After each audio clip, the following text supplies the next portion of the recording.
vez me gustaría hablar del tema de las expropiaciones. Y es un tema importante porque ese tema es sensible. Desafortunadamente, las expropiaciones conducen al deterioro económico y es algo que mucha gente desconoce. Desafortunadamente, mucha gente, después de esta noticia de que el gobierno de México expropió temporalmente tramos de vía férrea, empieza a aplaudir al gobierno porque cree que esta idea de que el gobierno tome posición de las cosas, de las empresas, de todo esto, es algo que conduce al bienestar social, ¿no? Y la realidad no podría estar más alejada de ese argumento. Hay dos razones por las que las expropiaciones resultan en pobreza, miseria, en el deterioro del bienestar social. La primera tiene que ver con la incapacidad de una economía de llevar a cabo los experimentos que necesita para innovar.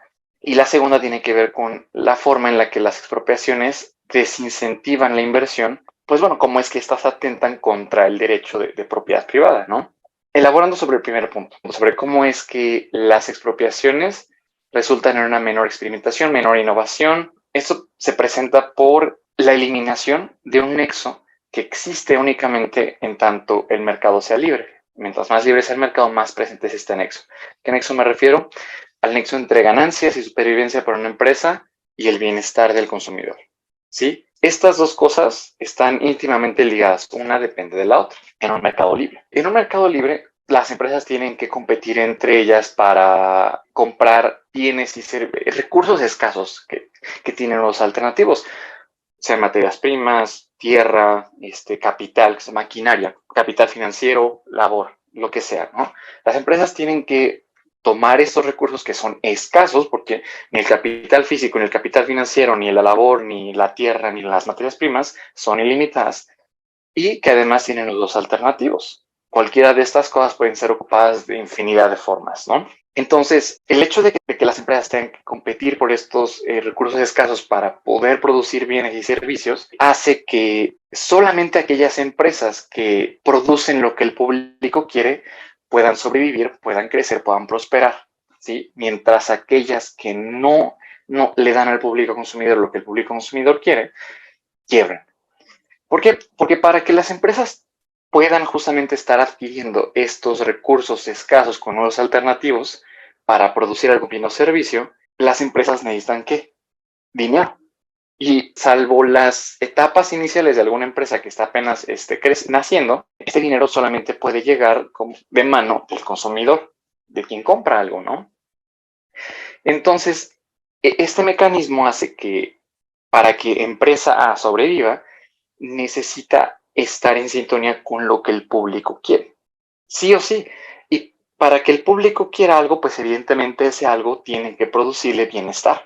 Bienestar en sus propios términos, no bienestar en los términos que dicte alguna persona arrogante que cree que puede dictar cómo viven las otras personas. No, bienestar en los términos que el individuo pone para sí mismo o sí misma, ¿no? Simple y sencillo. Consumidor quiere lo que la empresa produce, entonces el consumidor está dispuesto a pagarle su dinero a la empresa, lo cual permite que la empresa pueda seguir comprando estos recursos escasos con nuevos alternativos para seguir trabajando, ¿no? Empresa B no le da al público lo que quiere, da un producto muy caro, indeseable, de mala calidad, o que simplemente no empata con lo que el consumidor quiere. ¿Qué pasa? Pues que esta empresa no recibe dinero, no puede seguir adquiriendo los recursos escasos con unos alternativos que son necesarios para producir sus bienes y servicios y quiebra, ¿sí?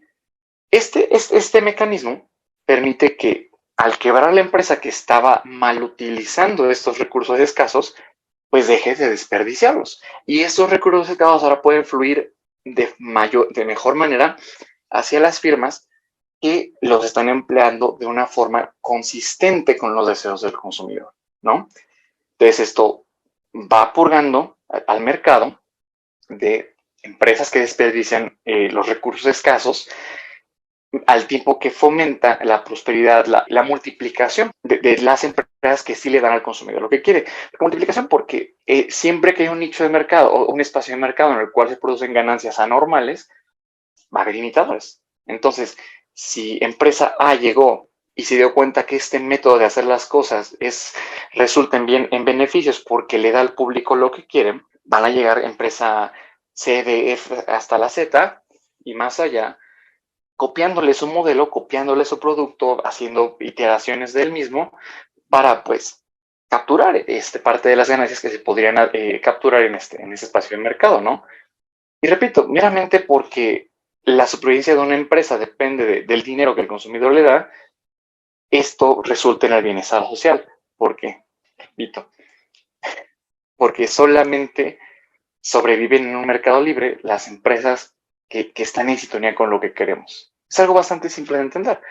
Consumidor se ve beneficiado de lo que empresa da, consumidor le paga su dinero a la empresa puede seguir funcionando, puede seguir pagando la luz, puede seguir pagando los salarios de los empleados, puede seguir pagando la renta del edificio en el que opera, etcétera, ¿no?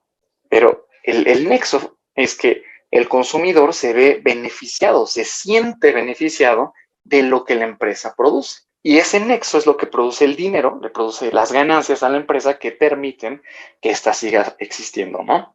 Este nexo desaparece cuando el gobierno se hace cargo de una empresa. ¿Por qué? Porque ya la supervivencia de una empresa ya no depende de si el público le quiere dar dinero a la empresa o no. Al no depender de si el público le quiere dar dinero a la empresa o no, la supervivencia de la empresa ya no depende del bienestar del público consumidor. Ahora depende de una simple y sencilla cosa, que los burócratas que están a cargo de esa empresa vean sus intereses políticos servidos por mantener las puertas abiertas de esa empresa. Entonces, si esta empresa, a pesar de que esa empresa no le dé al público lo que el público quiere, pues el gobierno, los burócratas, pueden seguir ocupando nuestros impuestos para mantener la empresa a flote, a pesar de que ya no le den nada al público de lo que quiere, ¿no? Y esta empresa lo que hace es entonces, al seguir siendo capaz de ocupar labor, tierra, y otros recursos escasos con usos alternativos en algo que el público no quiere, se convierte en un aparato de malestar social. Es la razón por la primera razón por la que las expropiaciones conducen a la pobreza, porque permiten que empresas que están desperdiciando los recursos, empresas paraestatales, que están desperdiciando los recursos escasos con unos alternativos a los que una sociedad tiene acceso, se desperdicien, que no fluyan hacia sus usos más valiosos como lo harían en una economía libre. Esto es lo que conduce al malestar social, a la creación de cosas que, una, el público no quiere y dos, que se producen de forma súper ineficiente.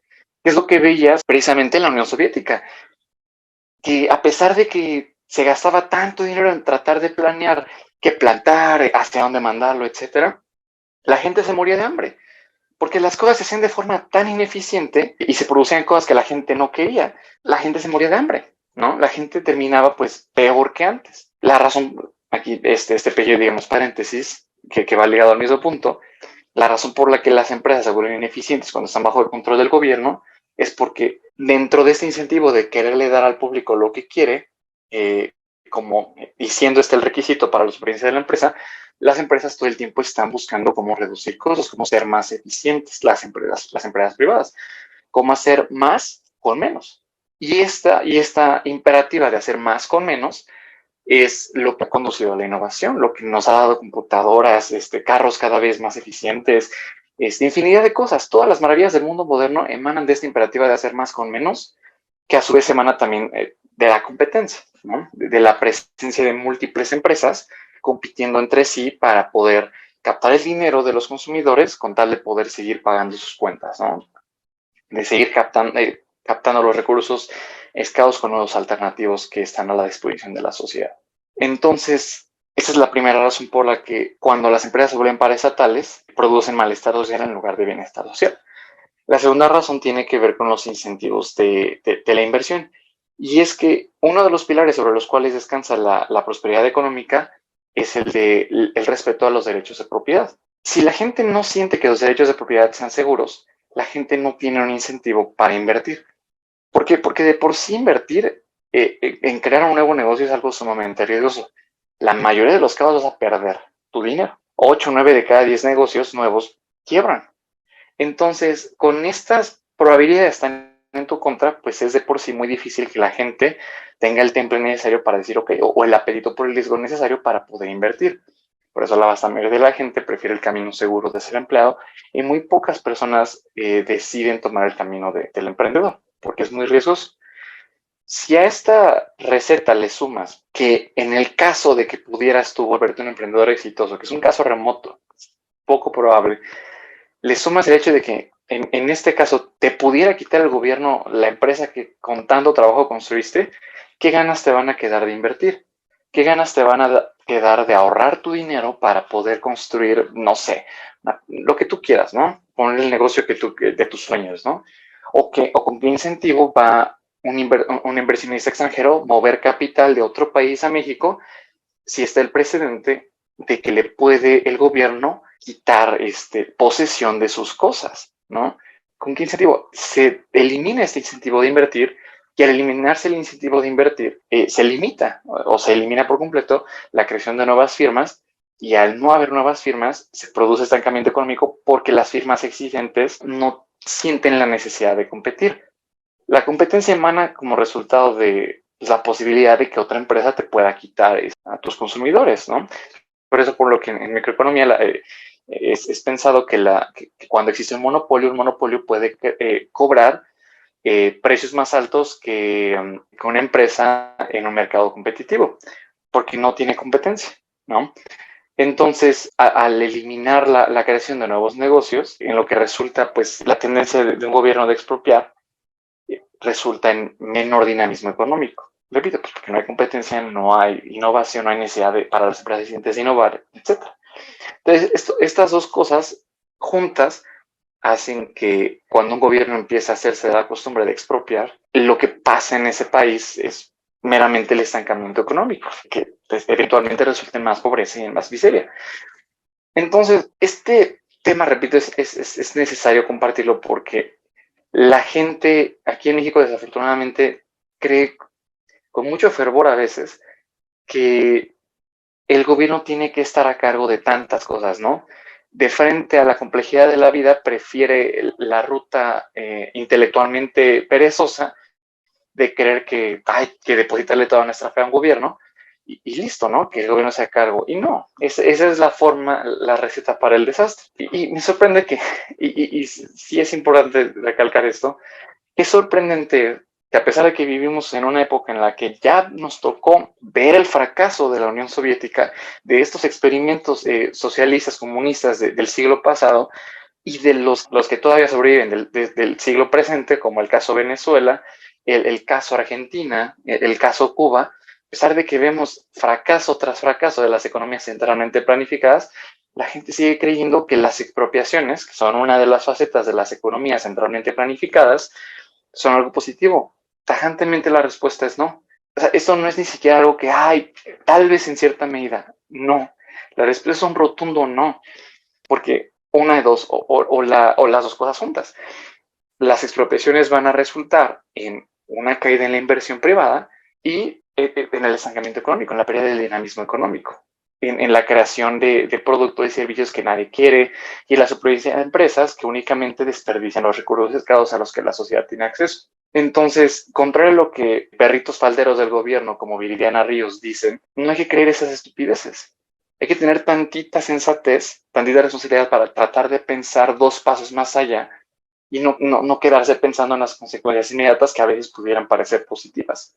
Que justamente es lo que decía Bastiat, el economista responsable es el que puede ver más allá de las primeras consecuencias. Se requiere pensar tantito para hacer algo así.